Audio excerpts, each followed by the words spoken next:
Mahalo. My name is Ralph Lampman. I work for Yakama Nation Fisheries. Today I'll be talking about Pacific Lamprey Asum, keeping a 450 million year tradition alive and strong in the Columbia River Basin. Just a quick introduction about myself. I may look like a tribal member just by looks, but I am half Japanese, half white. I spent most of my childhood in Japan. Um, so I'm definitely interested in both Pacific lamprey and Arctic lamprey, where they're both struggling, and and there's also a rich culture surrounding both of these species. Let's talk about distribution. Pacific lamprey used to be widely distributed in the upper Columbia and Snake River, but due to the impassable dams, they're limited to about 50% of their historical habitat. In the upper reaches where they are still present, numbers are very, very low. They're functionally extinct. And places like Bruno River, tributary to the Snake River, used to have hundreds of thousands of adult lamprey, as you can see from this one dewatering event in the early 1900s. And places like Kettle Falls is another traditional historical ground where lots of lamprey were collected. Now let's talk about historical abundance. This is a graph showing Bonneville Dam counts, which is the lowermost dam on the Columbia River. You can see that there were fluctuations, but high numbers in the earlier years. And then there was a period of about 30 years when no lamprey were being counted.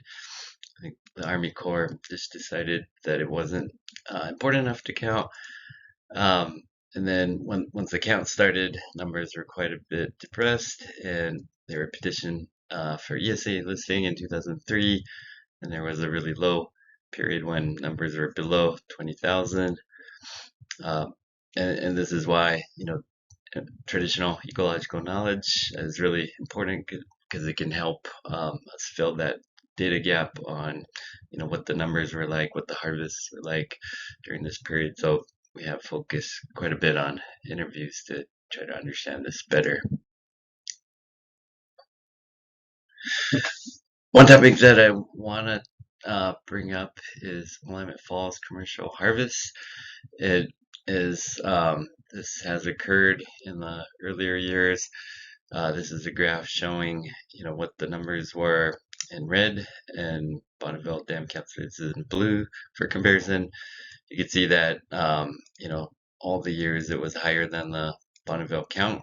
And some years, 87% of the fish were actually not only going to Willamette Falls, but getting harvested there. It did, this harvest did decline in later years, but it was still, 20 to 40% of the overall run, including Bonneville Dam counts. So, this type of thing makes us wonder how, Willamette Basin may be acting as a key source population, and the harvest impact on the overall basin. Commercial harvest did occur even earlier than the 1940s. This is a picture showing the harvest from 1913. 13.6 tons of lamprey were harvested, which is probably around 45,000 lamprey.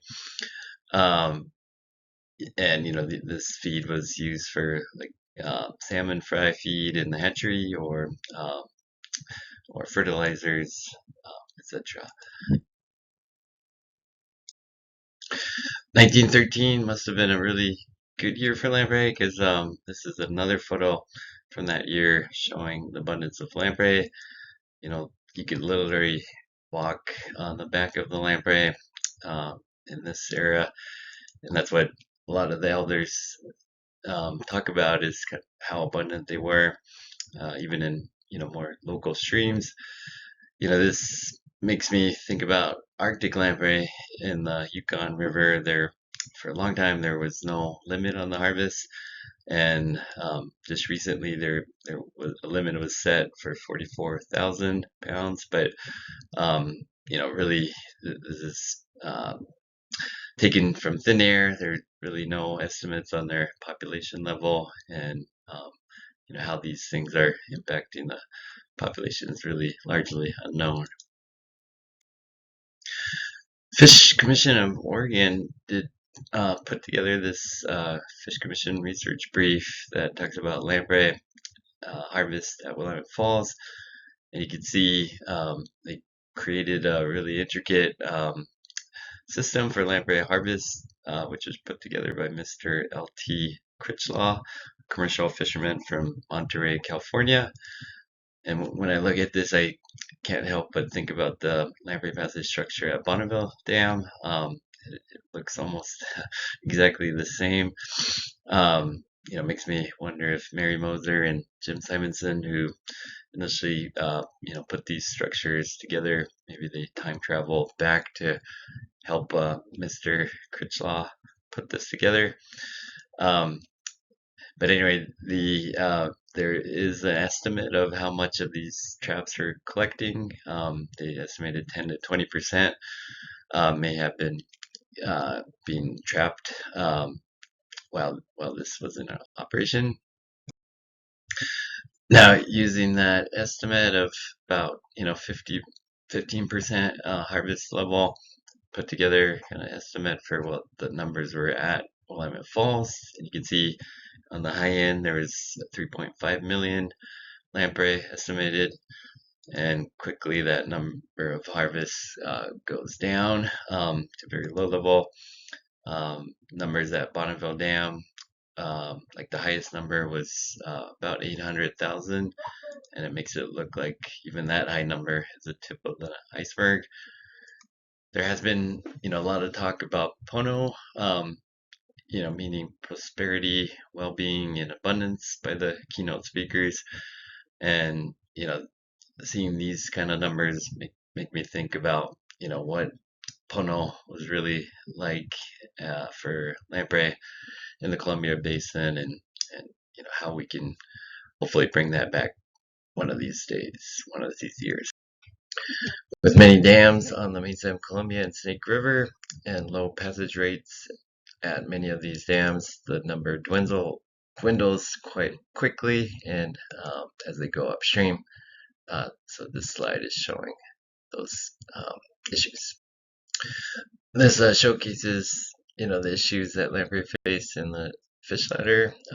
High velocity weirs often with 90-degree corners, which makes it really hard for lamprey to attach and pass upstream. Adult translocation began to help bring these lamprey up above the dams. So this is showing the location where Yakima Nation releases our fish. We release quite a bit in the Yakima Basin, as well as the other tributaries that are in the Upper Columbia. Basically, we give them a taxi service to get above and around these dams. And Critfic tribes, adult translocations started, like I said, in year 2000. Started off with just a couple hundred or so, but now we're at a point where we can collect and transfer 18,000 adults. So this number has really greatly expanded and increased. But even with this number, it is low compared to what we consider the Bonneville Dam lost fish is. Basically, about 50% of the fish are still turning around at Bonneville Dam. So that's the number that we really want to get above and transfer above the dam. Here are some examples of creative passage solutions that are out there for lamprey. Now, one of the creative solution that we have found was through this Sweden trap that was invented for European juvenile eels. We thought, maybe we could modify this to make it work for adult Pacific lamprey.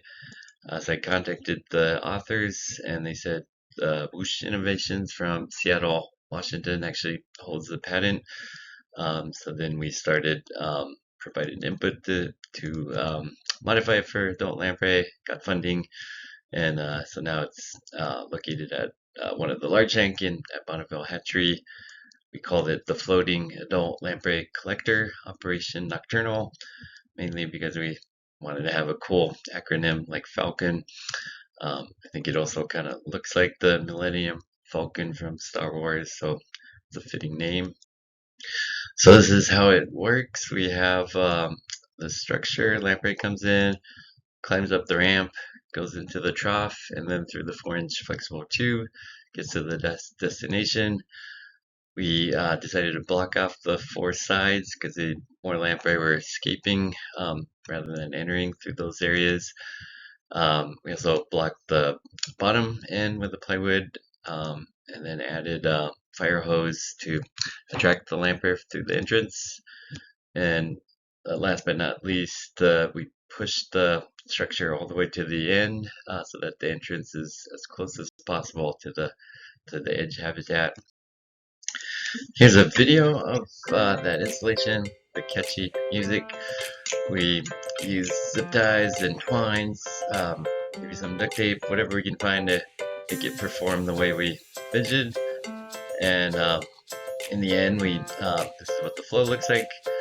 We also added, guide so that the lamprey can trail along, and brought it as close as possible to the tank environment.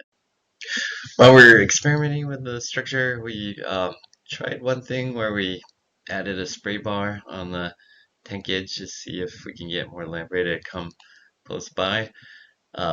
While Aaron and I were there, we didn't see very many, but as soon as we left, there were lots of lamprey keying into that area. But one of the things that was really surprising was that after this trap was moved for a couple weeks, lamprey was still showing up at that exact same spot. And this makes me think that there's probably some kind of a pheromone that they're leaving behind on that tank edge environment, and so they keep coming back and maybe leaving some extra pheromone in that process. Aaron and I spent many night hours looking at the lamprey, trying to figure out what's the best thing to do. In the end, we were able to get lamprey to use the structure. It took many tweaks and modifications, but really all the discussion we had and ideas that we brought together made it work. Also want to thank Kyle Tidwell from U.S. Army Corps, who had office close by and was able to implement a lot of these modifications. We had a halo similar to the one that we have in that picture there. Also want to thank Critfit crew for monitoring the traps daily and doing that important work. Now this is a picture at Bonneville Dam in 1937. You can see lots of lamprey trying to climb up the wetted surface. They seem to struggle at this weir. So really shows their motivation to try to get above. Fortunately, even with the 20 years of intense modification and improvements, the passage rate has only increased by 10% or so. If we want to get it to like 95% level, similar to what salmonids experience, it makes us wonder how many years it's going to take and how we're going to get there. So what is the lamprey action gap? What are we missing? I want to just bring up this topic that Michael Buck has worked on as part of his thesis for University of Washington. He talked about the human dimensions and how this need to be considered for restoration, especially lamprey restoration. We can't just think about the numbers, but we really need to restore that culture, traditional use, intergenerational connections, to make the restoration complete. So he has given a couple talks at AFS. Hope you can listen in, and This is the artwork that he collaborated with a local artist from Seattle, Washington, Mari Shibuya, to show that ceremony and harvest needs to be considered important part of the life cycle. It's almost like another life stage that helps them transpire and keep us connected. Up until the 1970s, harvest used to occur in the Yakima River in many locations, but with that loss, the connection was also lost between youth and elders, the community members that harvest and prepare these fish. There's also a loss in the lamprey connection with the other species, salmon and all the other predators that feed on lamprey and salmon. Um, but the culture is not completely lost. It is still here and strong, and we're really hoping to bring back that connection for for culture as well as the species ecological connection.